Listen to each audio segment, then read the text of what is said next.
Hello guys, mayong untog guys. Kapayas guys.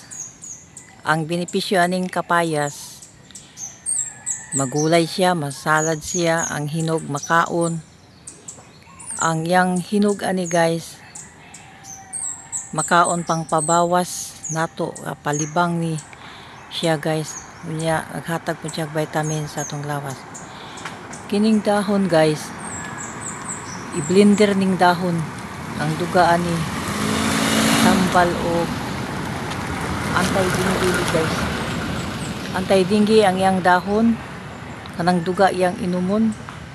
Tapos makatabang po siya sa mga cancer guys, sa mga delikadong sakit sa tong kalawasan.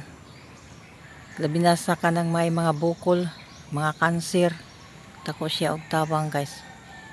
Og pag inom mo ani, pag blender mo aning duga aning dahon kay sa anti-dengue, kusog siya, makapataas sa platelet guys.